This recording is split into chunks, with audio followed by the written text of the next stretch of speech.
Hey, yo, what's good, YouTube? Who's like God is coming in, and this probably gonna be a late nighter right now because I'm really determined to get this out on Good Friday, y'all.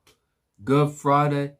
Today commemorates the day when Christ was sacrificed as our true Passover lamb all those years ago in Jerusalem, and today we're honoring that, man, and it truly is holy because we're dealing with the holy and righteous one, the only one who perfectly kept the law, who was only one perfectly worthy enough to be the sacrifice that Isaiah predicted. All of these fabulous, beautiful things that we can look and test and vindicate intersect 2,000 years ago when Christ goes. This is a rabbit hole that goes so deep. It's so mind-blowing, and this is something that needs to get out there because there's stuff here in my research I didn't even realize at first that just goes to show how deep this is, that in history, not just the New Testament, but in history, we can look and see these vindicators of Christ. Luke 23, verses 44 to 48, it says, "It was now about the 6th hour, and there was darkness over the whole land until the 9th hour, while the sun's light failed, and the curtain of the temple was torn in two. Then Jesus, calling out with a loud voice, said, 'Father, into your hands I commit my spirit.' And having said this, he breathed his last. And when the centurion saw what had taken place, he praised God, saying, 'Certainly this man was innocent.' And all the crowds that had assembled for the spectacle, when they saw what had taken place, returned home beating their breasts." Matthew 27, verse 45. "Now from the 6th hour there was darkness all over the land until the 9th hour. Skip down to verse 50 till verse 54 in the Gospel of Matthew. "And Jesus cried out again with a loud voice and yielded up his spirit. And behold, the curtain of the temple was torn in two from top to bottom, and the earth shook, and the rocks were split. The tombs were also opened, and many bodies of the saints who had fallen asleep were raised, and coming out of the tombs after his resurrection, they went into the holy city and appeared to many. When the centurion and those who were with him, keeping watch over Jesus, saw the earthquake and what took place, they were filled with awe and said, 'Truly, this was the Son of God.'" Now, first, I just want to get this out of the way because this is the least important detail out of the whole discussion. The fact that the accounts are actually a little bit different about what the centurion said actually reinforces this reliability because it shows that while the fundamentals are agreed upon, there's a little bit of difference between each testimony, which again reflects the fact that these are really Second Temple Israelites that generally believed in Christ, which we know and we can vindicate from the very beginning. So the fact that there's these little differences within a fundamental testimony actually speaks to its colossal reliability. So that is one thing that I think is interesting. And then as we circle back to this point, we got to wonder, why did the centurion say, "Truly this was the Son of God," after he saw all the signs?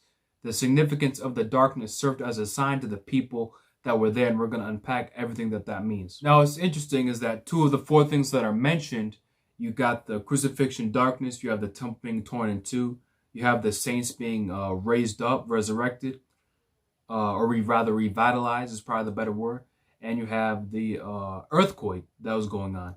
The interesting thing is we have actually confirmation outside of the New Testament for two of those four things, being the darkness during the crucifixion hours and the earthquake. Both archaeological evidence points to an earthquake during the crucifixion of Christ, one of the proposed dates, and we actually have external corroboration for an earthquake that happened in other sources, ancient sources as well, that actually affected other parts of the Roman Empire. We're going to get into that. All right. So we have other stuff that talks about the darkness and the earthquake. So these were things that really happened rather spontaneously that caused the people to react. So we have these divine judgments coming right when Christ is being crucified, and we have to ask ourselves as historians why that is. Because we're gonna, in this video, what we're gonna look is what crucifixion darkness means Hebraically. Because one of the great things that I want to do is sort of look at the Hebraic context of the New Testament. So when this darkness happened during the crucifixion, what I wanted to look was what darkness meant in the Old Testament to sort of get a Hebraic parameter. So when we understand what darkness means from the Old Testament prophets, then we can understand what God is trying to communicate when the whole world went dark during Christ. So I surveyed a whole bunch of verses and I found some mind-blowing stuff. Amos 8, verses 9 to 10. "In that day, declares the sovereign Lord, I will make the sun go down at noon and darken the earth in broad daylight. I will turn your religious festivals into mourning and all your singing into weeping. I will make all of you wear sackcloth and shave your heads. I will make that time like mourning for an only son, at the end of it like a bitter day. Now, this is insane because this chapter is about basically God chastising Israel because of their lackluster attitude towards his covenant. Right? Israel is not keeping up its end of the bargain, so God is sending this judgment on them. And will send darkness over Israel at noon. And it'll ultimately cause wailing to the point of one wailing as if for an only son. Now, this is so insane coming from a prophet hundreds of years before Christ, because when we actually map out what the New Testament hours are for the darkness, it's the 6th hour to the 9th hour. But if we actually convert that into our time, that's noon to 3. So today, Good Friday, from the hours of noon to 3 p.m. represent the darkness that went around the Roman Empire when Christ was crucified. Now, well, that's so insane because this is the exact time frame when God says he would send the darkness to judge Israel. The exact same literal time as when this happened with Christ. And this proves that resurrection darkness is already, I keep saying resurrection darkness. Darkness as a whole is a symbol for judgment. And the exact time at noon and broad daylight corroborates when it would happen in the Roman Empire during the crucifixion. And it's not just the fact that the New Testament says it, it's the fact that other ancient sources say it. So this was something that was recognized by the ancients who interpreted it differently after the fact. But the fact is there was darkness from noon to 3 in 33 AD. And the fascinating thing is that the prophet exactly says this would happen as one mourns for an only son hundreds of years before the crucifixion of the only begotten son. At the same exact time, it said, the prophet Amos said it would be. Look at Exodus 10 to verse 21. Then the Lord said to Moses, stretch out your hand toward heaven, that there may be darkness over the land of Egypt, a darkness to be felt. So this is actually the plague of darkness in the plagues of Egypt, which again is another thing that shows that darkness is a symbol of divine judgment. In this case, God is actually judging the Egyptian god Ra and showing that he is the true God over sun, light, darkness, light, that kind of thing.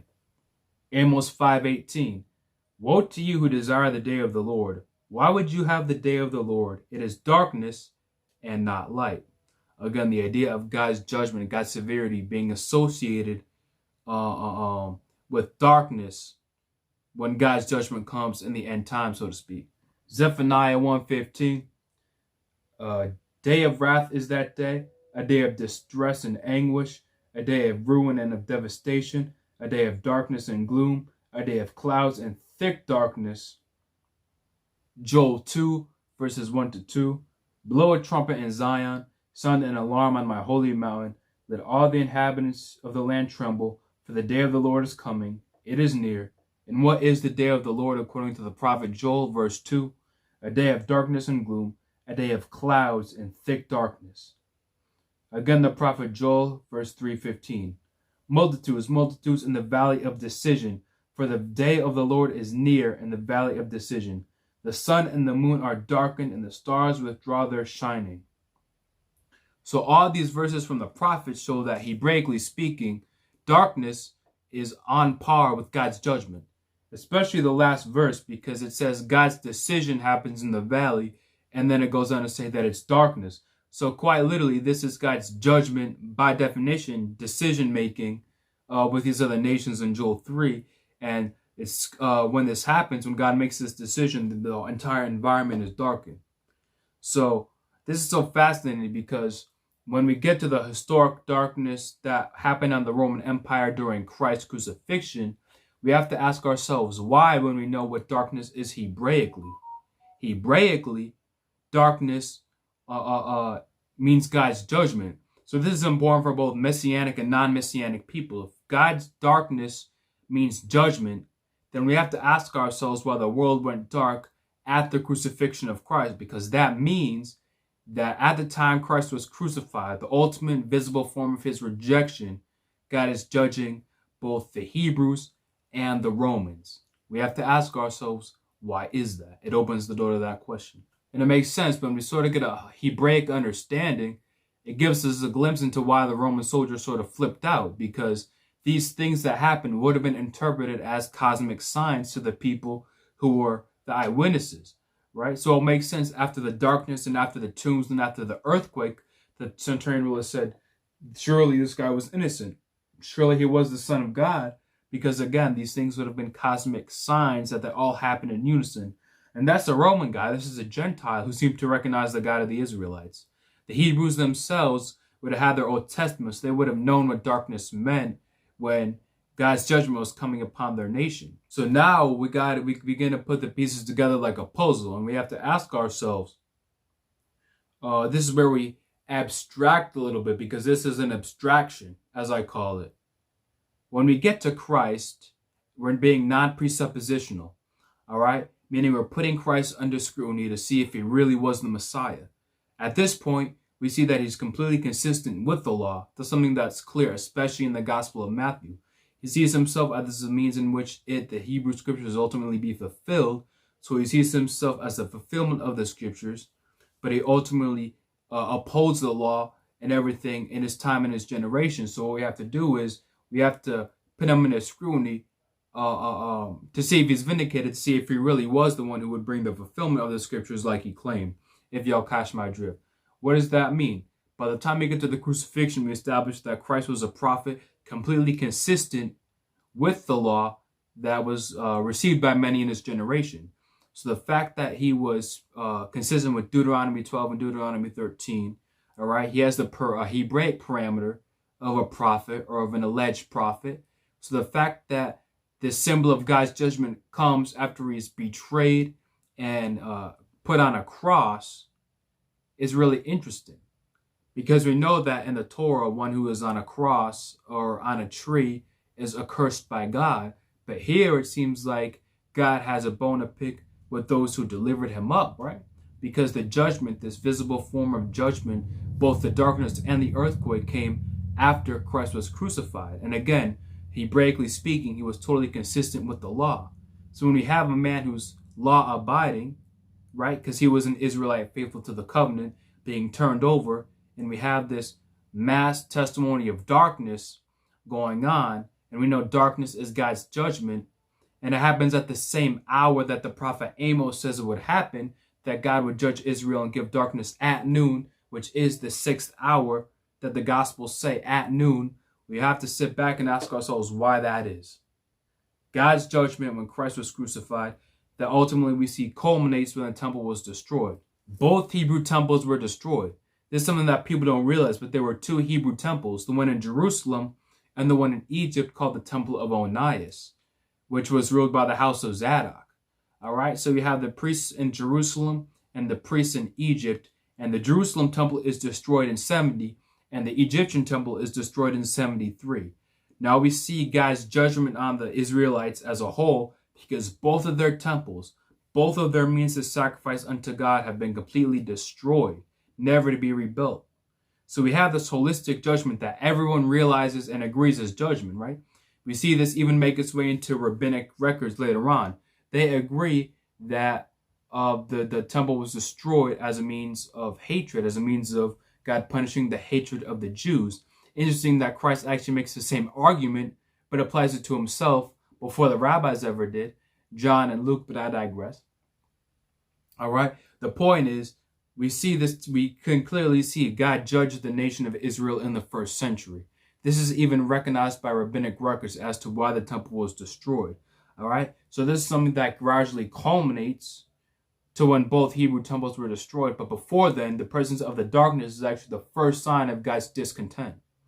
This is something we have to recognize as both non-messianic and messianics, because we know what darkness means. So the fact that darkness happens, we have to consider that this is something that serves as a vindication of Christ if God is judging those who rejected him. Christ, because God is judging the nation of a man who we know keeps the law at the very least, right? We're putting his credentials or putting his ministry under scrutiny on the table.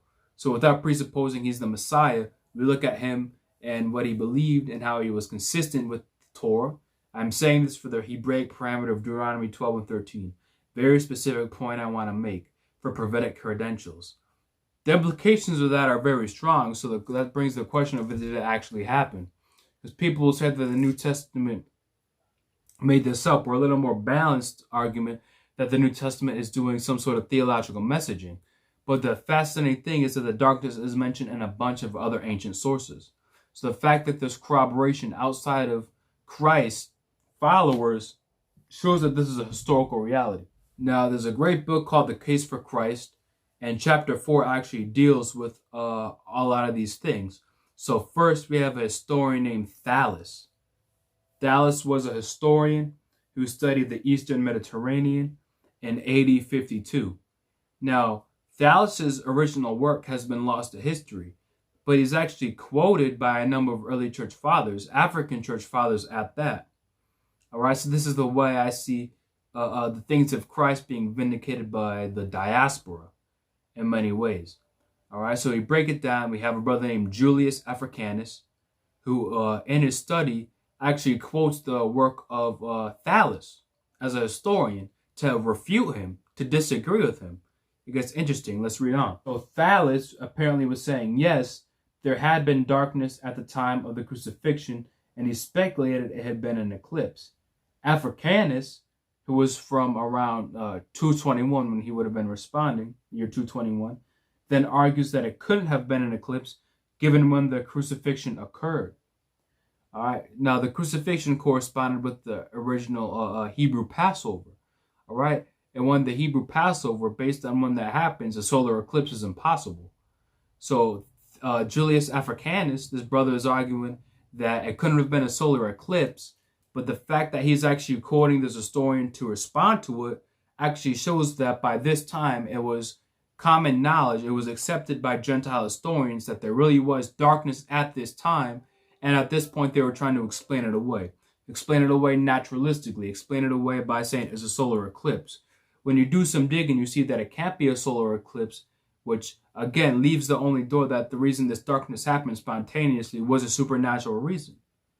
But the point here is that by this time, ancient authors outside of the Christians, outside of the Israelite community, acknowledged that there was darkness over the empire at the same time that it would have been happening during the crucifixion of Christ. Here's the primary text from Julius Africanus. Thallus, in his third book of his histories, explains away the darkness as an eclipse of the sun, unreasonably, it seems to me. So the brother is saying, all right, he gives the direct, he's inviting his audience to fact check him. He's giving him the book and the source of the Gentile historian's records. He's saying he claims that it's a solar eclipse. In my opinion, that's cap. That's unreasonable. But by the very nature of him bringing this up to disagree with him, shows that there was this Gentile history that he had access to, the other church fathers had access to, because he's not the only one that mentions Thallus, that has been lost from our time in terms of manuscripts, but actually preserved a type of recognition of this by the Gentile world. Now, when we continue to read this part of the Case for Christ, there's a scholar named Paul Meyer who studied some of this stuff. This is what he says. Interesting observation. This phenomenon evidently was visible in Rome, Athens, and other Mediterranean cities. According to Tertullian, it was a cosmic or world event. Tertullian was another brother in the early church. And this is where I love to see. I like studying the early church, especially when it comes to Africa and seeing the way that the diaspora had such a significant impact in the assembly or church that Christ established. Tertullian is a brother who's another example of that. Here's a primary quote from Tertullian. In the same hour, too, the light of day was withdrawn, when the sun at the very time was in his meridian blaze. Those who are not aware that this had been predicted about Christ no doubt thought it was an eclipse. You yourselves have the account of the world portent still in your archives. Now, the mist of reliability is that Tertullian is bold enough to write to his audience saying, y'all cascade in your own archives. And y'all probably think it's a solar eclipse, but it was most definitely something that was predicted. Now, this is so dope because this is getting into research that I literally just researched today. And studying the Hebrew Bible where it mentions darkness, I expected to find just general verses about darkness and judgment, but I found specific passages that actually say when God will give the darkness in his judgment on Israel, being noon, being broad daylight, being as the wailing of a firstborn son, of an only son. What the prophet Amos is saying, and how that completely corroborates what not only the New Testament but the ancient authors say was the time frame, noon, of when this darkness happened over the empire. So we have everybody agreeing that this happened at the same time the prophet Amos said God would bring darkness to the nation of Israel as a means of judging it. And it wasn't just Israel that saw it. The fact that Roman and eventually, as we're going to see, Greek authors mention this actually shows that this was a sign that was widespread, that other people actually saw it and recorded it. So this gets really deep, because I gotta agree with my brother here. I gotta agree with the African church father here. This was truly something that was predicted. We've seen the prophets. We've seen their oracles, which is just another element that reflects Christ and his glory. Another fulfilled prophecy by things that are all historically trackable. All right, not just a blind faith, I believe the New Testament type of thinking. All right.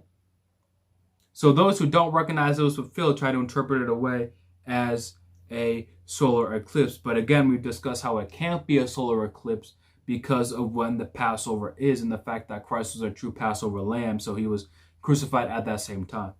So back to scholar Paul Meyer, he says, Phlegon, a Greek author from Caria, writing a chronology soon after 137 AD, reported that in the 4th year of the 202nd Olympiad, i.e.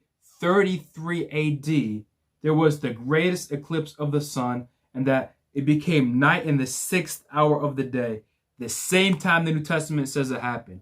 Now this is where it blows my mind, because now we have a Greek historian, a Greek a writer giving a chronology, and he actually, in his own Greek Hellenistic way, gives us a time of the greatest eclipse of the sun ever that was going on, right?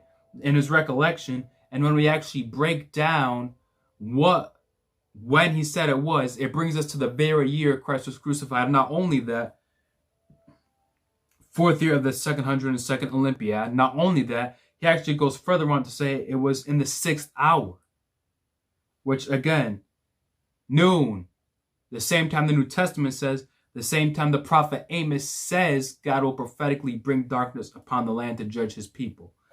So are y'all putting this together? Do y'all understand how insane this is? This revelation that we're doing. We have something that's confirmed in history that goes just beyond the New Testament belief system. Something that's in history that all these ancient authors agree with, right? They're trying to explain it away by saying it's a solar eclipse. Again, this author calls it an eclipse. So he believes it's an eclipse. So what do you got to read between the lines, though? This Greek author, who is probably a pagan, is saying during this time, which is when Christ was crucified, at this hour, there was the greatest eclipse that was so dark, you could see the stars. And he calls it an eclipse. So he acknowledges that this happened. And the thing we got to ask ourselves is, we put together the fact that it can't be an eclipse, we got to ask how this darkness happened and why. Again, hebraically, we know that darkness means God's judgment.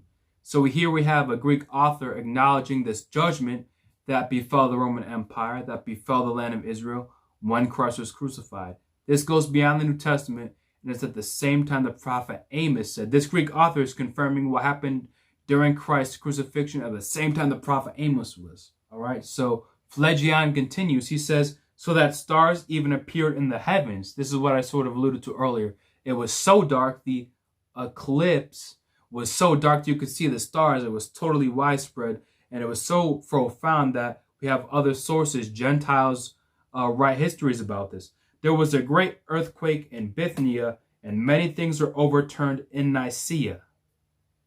Yo, this is crazy. Because not only does he, as a historian, mention the eclipse, but he actually mentions the earthquake. So we know there was an earthquake during the crucifixion of Christ that season. We both have like archaeological evidence that speaks to like evidence we have of an actual earthquake in that time. But here we actually have an ancient author who puts it at the same time of the darkness, the same way the New Testament does.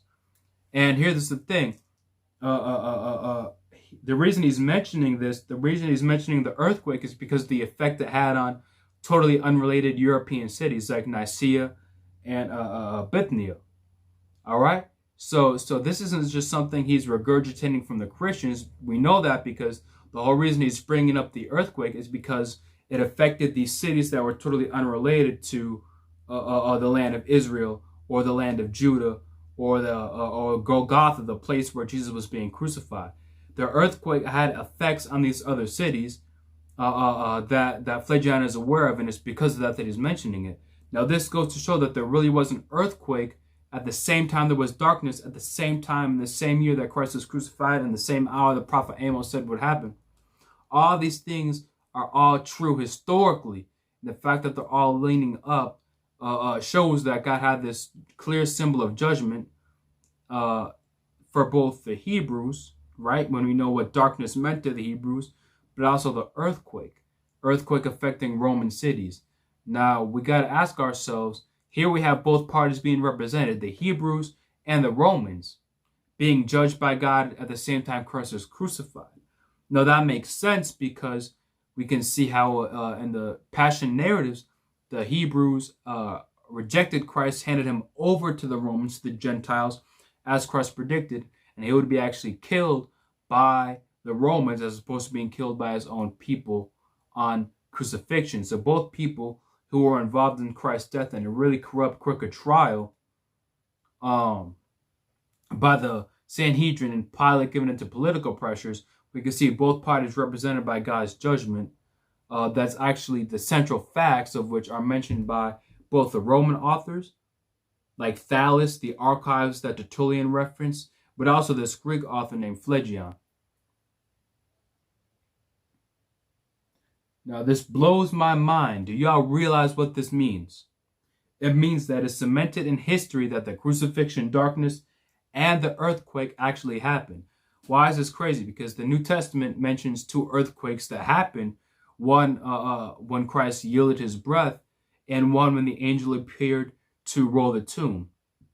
Now, we don't know exactly what earthquake is being referenced, or if it's really two separate earthquakes. But the fact that there was this earthquake that corresponded to Christ's crucifixion and ultimately his resurrection, that there was an earthquake when the angel appeared to the woman, the fact that we can actually vindicate that earthquake historically speaking by other sources is out of this world. Because when we're at a point where we can look, and by the number of ancient sources all agreeing on this stuff, we can safely say that these things that serve to vindicate Christ, if we're coming in, like we're all coming in trying to put Christ under scrutiny, right? We can see that these things that serve to vindicate him as cosmic signs are actually cemented in history beyond the pages of the New Testament. Now let's think about it. You have Matthew, Mark, Luke, and John. These are four ancient sources, the biographies of Jesus. Obviously, they believed it. If you want to chop it up about that, we can. But given the abundance of internal and external evidence, as well as creedal information that goes back to the very beginning in Jerusalem, it's indisputable that they actually believed this stuff from the very beginning of the movement in Jerusalem. All right, so we know we got Matthew, Mark, Luke, and John representing with traditions they genuinely believed. We have Julius Africanus, who's actually citing a Roman named Thales. We have Tertullian, another church father. Both church fathers here are actually African, believe it or not, who's citing Roman archives to his audience. And then we have Phlegon the Greek, give a time window of a historically recognized darkness and earthquake happening in tandem, the same way the New Testament does. Now, the fact that we have allusions to these ancient historians and a Greek historian directly saying this, and we can map out the time window of when this happened, actually goes to show how reliable the New Testament is, that these things which are put directly together in Matthew and Luke are actually attested by the ancient authors. This actually seems to show how real this was and how significant this was, that the core facts of which are recognized by all these different castes in the empire, although they're interpreted differently. All right, but in interpreting it to be an eclipse, you acknowledge that it actually happened. So we're left with the thought that resurrection, crucifixion, darkness actually happened at this specific window, the same way the New Testament says it does. This is insane stuff. Because what I'm hoping that we can all agree on is the fact that something happened so significant in 33 AD among the people of Israel in the first century, that something so significant happened in that time, that we have this darkness, which represents God's judgment going on. Not only do we have the darkness, we have the earthquake, which affected different Roman cities. So the Roman colonizers as a whole also got judgment. So we have this darkness going on, which we understand hebraically means God's judgment. And we have earthquake, which also signifies judgment on the Romans. So when we understand what these things mean hebraically, and we understand that these are historically sound, as anything is historically sound by nature of all of these sources and being objective and as nuanced as possible, avoiding being ad hoc, this, that, and the third historical principles to keep in mind, we'd love to have a pretty dope picture to paint. So this is where we got to put it all on the table. Jesus was an Israelite who fully upheld the law, and he saw himself as the means in which the scriptures as a whole of his people, would be fulfilled. By his crucifixion, after a verifiably dirty trial, darkness overcame the land, and an earthquake shook up even Bithynia and Nicaea. The symbol of judgment to both Israel and Rome occurs rather spontaneously at the noon hour of crucifixion. Put all these pieces together. The timing of the Passover disallows this to be a solar eclipse, and yet the fact that all these other guys say it was an eclipse shows that it actually happened. So when we break it down and show that it can't be an eclipse, the only thing left to acknowledge is that it's a supernatural act of God, that this darkness, historically recognized by the ancients, actually happened. And we know hebraically what that darkness means. So the same darkness that everybody acknowledged in years to come happened at the same time, the same hour. The prophet Amos said God would bring darkness hundreds of years before and leave the people wailing as if from an only son. And the intensity of the earthquake parallels the earthquake of Uzziah. This is another thing that's cool that I want to make an episode on. There's one earthquake in biblical history that's so profound that the prophets reference it.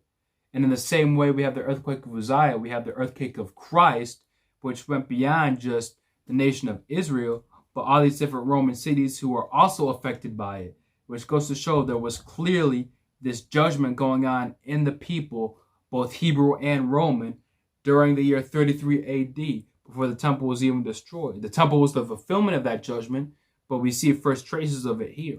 So we have to ask ourselves why that is. Why is God judging the world when this man who believed he was God's son, who completely followed the law, was crucified after a dirty trial? Begin to put these pieces together and you see the vindication. Now, to wrap it all up, we have to abstract. This is what I call an abstraction. So you have all this is the way my brain processes information. You have all that direct evidence for Christ and all of its objectiveness and all of its nuances, which I call the four reality bubbles. Beyond that, you have the abstractions, which are another layer that just show the mathematical odds of how against all odds Christ was. Odds that are so high we can't even fathom them, that one man, especially an ancient Israelite, would have when he put all these things and all these parameters that Christ fell within, the same individual having such a profound effect, right? Because the more parameters you put on, the more your target base, your audience base is getting less and less and less for someone to fill all these prophecies, if you feel what I'm saying. And I'm going to circle back to that so you sort of see what I mean. But the fact that Christ had such specific conditions surrounding his birth, when he was born, the political sphere of when he was born, the astronomical signs when he was born, and the way he would affect the world, the fact that his trial was dirty, so in that sense there was governmental oppression on him, the fact that the same individual who would fall within all these parameters would have such a profound impact to all these things in his ministry and have such a profound effect on the Gentile world, which fulfills the text of Scripture. The prophets who see this vision of Gentiles changing their ways and acknowledging their God. We put these things, and the odds that a single individual will do this are greater than a 1 in 100 quadrillion. 1 in 100 quadrillion. And I'm laying on Peter Stoner's work. And Peter Stoner just looked at 8 prophecies that pertain to Christ's ministry that he interpreted as messianic, not looking at anything beforehand, not looking at anything after, just merely within Christ's ministry, the odds of one individual from generous estimations, right? Let's say 1 in 100 do this element of this prophecy, or 1 in 1,000 do this element. From that same rhetoric, just within 8 prophecies of Christ's own lifetime, the odds were 1 in 100 quadrillion. So when we factor in all this other stuff, that's why I use the word greater. I can't tell you how great it is other than the fact that we can't comprehend the number, but the effect Christ had as an ancient Israelite on all these very specific cultural Hebraic Old Testament parameters is so profound that we can't even fathom the one man, how high the odds are for one man to defeat all of those. This is where the abstraction comes in, because we're dealing with Christ, who was an Israelite, totally consistent with the law. Again, Deuteronomy 12-13. This is the Hebraic parameter I want to start the discussion with. The same one who totally followed the law is the same one who fulfilled prophecies against all odds, as I've just talked about, is the same one to have been believed to have been born of a virgin, believed to have done miracles by the Israelite community, and believed so genuinely to have resurrected by those closest to him, even those once adversaries to him in his movement. All right, the same individual, as a single individual, had an unprecedented effect on every successive human generation that has never been replicated when we remember the parameters Christ was originally in as an ancient Israelite. The same guy who had verifiable astronomical signs during his birth. I don't want to butcher it. I believe it's the virgin, the lion, and the snake. Just like Revelation 12, you can verify these constellation patterns that were present at Christ's birth or around the season of Christ's birth, which I actually think was Tishri 1. To see the same individual that would do all of this would have these astronomical signs in the sky that correspond to the virgin and the lion, which to a Jew would mean the Lion of Judah, and the dragon, which has spiritual root with the serpentine figure and everything like that.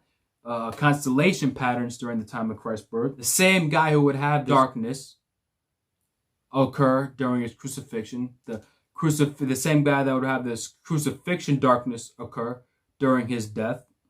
That is historically attested to and corresponds to the exact hour and time that the prophet Amos said darkness would happen in Israel because of their sinfulness. The same guy who, when we track miracle accounts and look at medical documentation, we see in certain cases totally unprecedented miraculous things happen where placebo is not an adequate explanation, where what happens has never been documented before in medical history, like when certain parts and appendages and intestines, things of that nature, totally regrow. Testifies some stuff about this. In casting out devils, anecdotal testimonies and medically documented stuff that show today Christ's name has power over the human body and over devils. The same individual would have all of this, also has his name having power over people's lives with instantaneous documented healing. The same one who has power over devils, over aliens, if you want to get into that conversation, and the testimonies that actually deal with so-called alien abductions. The same thing, we're getting very anecdotal now. I have my own testimony, and the testimony of others close to me who really don't have a foot in the door, who have experiences that acknowledge the fact that even though if they don't know how to interpret it, there is a spiritual realm. All right? So we put all of these things together, and this is really just a fraction and a basic summary of all of these points, which we can get a lot more into, a lot more in depth, each one. But these are just basic parameters to sort of see Christ through. When we put all things together, what are the odds? What are the odds when they deal with the same person who would have all of these things, the same astronomical signs, the same who would have the crucifixion darkness, which we know means judgment hebraically, the same one that would fill all these prophecies of the Old Testament, just looking at the text and seeing where things the prophet has spoken have been fulfilled in history. The same one who was believed so strongly to have resurrected those closest to him were willing to die for that conviction. the same one who, again, things in our present time that we can put under scrutiny in our present time suggest his name has power.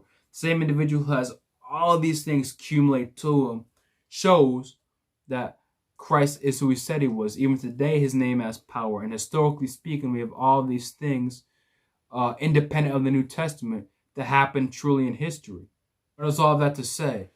Intellectually speaking, there can be no doubt. As the beloved disciple narrates, we have found the Messiah. John 1:41.